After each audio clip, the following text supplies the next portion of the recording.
Parliament ఎన్నికల ప్రచారంలో భాగంగా టీఆర్ఎస్ ఎంపీ అభ్యర్థి కాసాని జ్ఞానేశ్వర్ ముదిరాజును గెలిపించాలని కోరుతూ గురువారం మంత్రి మహేశ్వరం శాసనసభ్యురాలు సబితా ఇంద్రారెడ్డి రంగారెడ్డి జిల్లా మహేశ్వరం నియోజకవర్గంలో గల నంది హిల్స్ చౌరస్తాలో నిర్వహించిన కార్యక్రమంలో పాల్గొని మాట్లాడారు.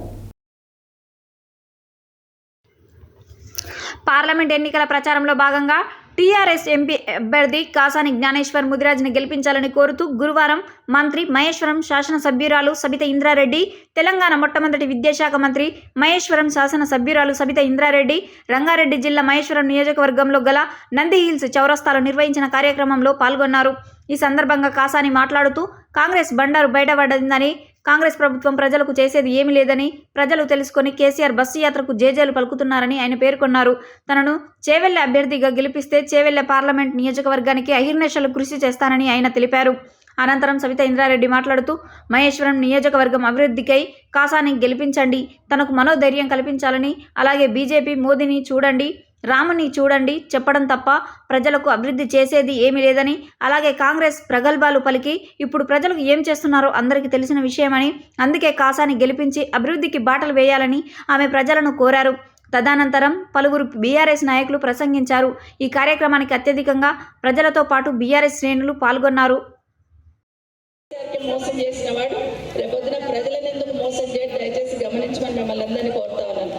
కాసాని జ్ఞానేశ్వర్ గారు జిల్లా పరిషత్ చైర్మన్గా రంగారెడ్డి జిల్లాలో 5 సంవత్సరాలు సేవలు అందించి మారుమూల గ్రామాలలో కూడా అందరికీ బడుగు బలహీన వర్గాలకి, బీసీ వర్గాలకి అండగా ఉంటూ 96 కులాలని, అసలు ఏ కులం ఎక్కడుందో మనకు తెలియదు, కానీ 96 కులాలని ఒక్కతాటి మీద తీసుకొచ్చి ఒక పెద్ద వేదిక ఏర్పాటు చేసి ఆ కులాలకు సంబంధించిన వాళ్ళందరినీ ఒక్క దగ్గర తీసుకొచ్చి పలానా కులానికి పలానా సమస్య ఉందని ఆ రోజు రాజశేఖర రెడ్డి గారు ఉన్నప్పుడే గొంతెత్తి 96 కులాల గొంతుగా కాసాని జ్ఞానేశ్వర్ గారు అయ్యారు. ఎవరో చెప్పారు. కేసీఆర్ గారి మీటింగులు గత 4-5 రోజుల నుండి చూస్తా ఉన్నాం. ప్రజలందరూ వచ్చేసి అయ్యో సార్ నేను ఓడగొట్టుకున్నాం, మేము ఇట్లా అవుతుంది అనుకోలేదు, ఏదో మా ఎమ్మెల్యే ఒక్కడు పోతాడు అనుకున్నా, కేసీఆర్ ఉంటాడు అనుకున్నాం, నువ్వు పోయినాక కష్టాలు ఎట్లా వచ్చినాయి, పంటలు ఎండిపోతే అడిగే దిక్కు లేరు, కరెంటు పోతే అడిగే దిక్కు లేరు, నీళ్లు రాకపోతే ఎవడు పట్టించుకుంటలేరు, పిల్లలు ఆత్మహత్యలు చేసుకుంటే ఎవడు పట్టించుకుంటలేరు, మళ్ళీ నీవే రావాలి సార్ అని ప్రతి మీటింగ్ లో లక్షలాది మంది జనాలు వస్తున్నారు, మీరందరూ చూస్తున్నారు. మనకి ఇంతగానం ఇక్కడ మన ప్రశాంత్ హిల్స్ నుంచి విజ్ఞానపురి కాలనీ వరకు డెవలప్ అయ్యిందంటే మన అమ్మగారి వల్లనే. ప్రతి ఒక్కరు అమ్మగారిని గుర్తుంచుకోవాలి. మన కారు గుర్తు కోటేసి గెలిపించుకుందాం. మన చేవెళ్ల పార్లమెంట్ అభ్యర్థి కాసాని జ్ఞానేశ్వర్ అని పార్లమెంట్ పంపిద్దాం. కేసీఆర్ గారికి దక్కింది. ఎందుకంటే ఈరోజు కళ్యాణ లక్ష్మి కానివ్వండి, షాదీ ముబారక్ కానివ్వండి, 24 గంటల కరెంటు కానివ్వండి, 24 గంటలు వాటర్ కానివ్వండి, మీకు డ్రైనేజ్ సమస్య ఉన్నా, ఏ సమస్యలు ఉన్నా కింది స్థాయి వరకు తీసుకెళ్ళాము అంటే ఇవాళ గౌరవ కేసీఆర్ గారు, శ్రీమతి సబితా ఇంద్రారెడ్డి గారు ఈరోజు కళ్ళబొల్లి కబుర్లు చెప్పి కాంగ్రెస్ పరిపాలనలో ఈరోజు దొంగచాటిగా దొంగ దెబ్బ తీసి వచ్చినాడు రేవంత్ రెడ్డి. ఈ యొక్క రిమోట్ కంట్రోల్ రేవంత్ రెడ్డి ఈరోజు 6 గ్యారంటీ పథకాలు అని చెప్పి, ఏమ్మా మీకు ఎవరికన్నా మహాలక్ష్మి పథకం 2500 వచ్చిందా? రాలా. గ్యాస్ 500కి వచ్చిందా? రాలా. మరి 0% కరెంట్ అన్నారు, వచ్చిందా? రాలా. 2000 పెన్షన్ 4000 అన్నారు, వచ్చిందా? రాలా. ఆరోగ్యశ్రీ 5 లక్షలు అన్నారు, ఈరోజు 10 లక్షలు చేస్తామన్నారు, వచ్చిందా? రాలా. పని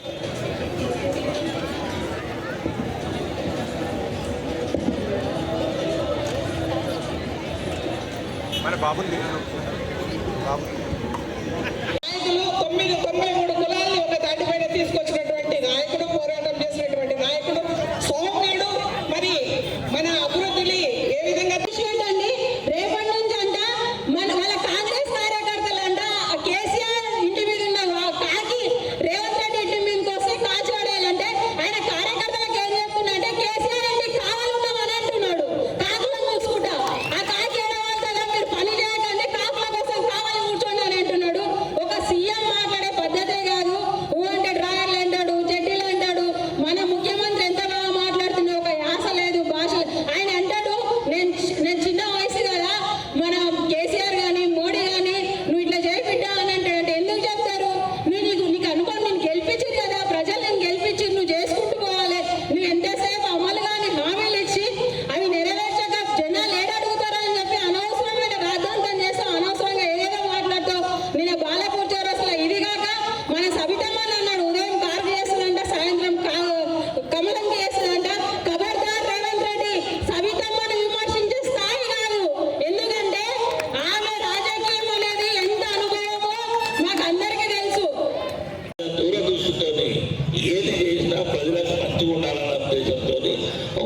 చెప్పడం కరెక్ట్ పోకుండా చూసినటువంటి మహానుభావుడు.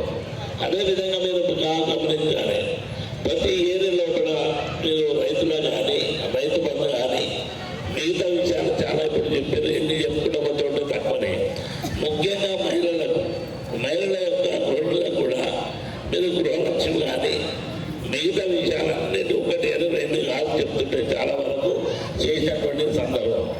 మిత్రులారా, ఇప్పటికి కూడా కేసీఆర్ ఎక్కడ పోయినా లక్షలాది జనం తరలి వస్తారు. బస్సు కంటే ముందు వెనుక ఎప్పుడు చూసిన జనం తండోపతండాలు వస్తారు. ఎందుకంటే అయ్యా నీ 10 సంవత్సరాల కాలంలో కూడా ఈ 3-4 నెలలు అయింది, వీళ్ళు వచ్చింది ఎక్కడ వేసినా కొంగడు ఎక్కడనే ఉంది, మళ్ళా నువ్వు రావాల్సిందేమా, కానీ నీకు చేసినటువంటి తప్పు మేము మళ్ళా చేయము. నువ్వు నిలబెట్టబడినటువంటి పార్లమెంటు సభ్యులను తప్పకుండా మేము ఆశీర్వదించి గెలిపించి తీర్థమని కారు గుర్తుపై ఓటేసి మిమ్మల్ని గెలిపిస్తామన్న నినాదంతో ప్రజలు తండోపతండాలు వస్తున్నారు. మీరందరూ కూడా బీఆర్ఎస్ పార్టీకి కారు గుర్తు కోటేసి గెలిపించమని అందరూ కూడా విజ్ఞప్తి చేస్తా ఉన్నాను. ఈరోజు బీజేపీ కానీ కాంగ్రెస్ సంబంధించి కానీ బీజేపీ అభ్యర్థి కానీ కాంగ్రెస్ అభ్యర్థి కానీ చెవెళ్ళ పార్లమెంట్ లో గతంలో కేసీఆర్ గారు పంపించిన వాళ్ళు, విశ్వేశ్వర రెడ్డి గారిని కేసీఆర్ గారు పంపించారు, ఇక్కడ ప్రజలందరూ గెలిపించి పంపించారు. రంజిత్ రెడ్డి గారిని కేసీఆర్ పంపించారు, ప్రజలందరూ ఆ రోజు గెలిపించి పంపించున్నారు. పార్టీ కార్యకర్తలు నాయకులు అందరూ కూడా పనిచేస్తున్నారు. కానీ ఈరోజు టికెట్ అనౌన్స్ చేసినాక ఏదైతే నమ్మక ద్రోహం చేస్తున్నారో ఖచ్చితంగా వాళ్ళకు ఒక లెసన్ టీచ్ చేయాలనే ఆలోచన ఇటు పార్టీ క్యాడర్ కి కానీ పార్టీకి సంబంధించిన నాయకులకు కానీ ప్రజలు కూడా ఆలోచిస్తున్న సందర్భంలో ఒక మంచి వ్యక్తిని కాసాని జ్ఞానేశ్వర్ గారిని పంపించున్నారు. తప్పకుండా పెద్ద ఎత్తున ఓట్లేసి గెలిపించడానికి ఇప్పటికే ప్రజలందరూ డిసైడ్ చేసుకున్నారు.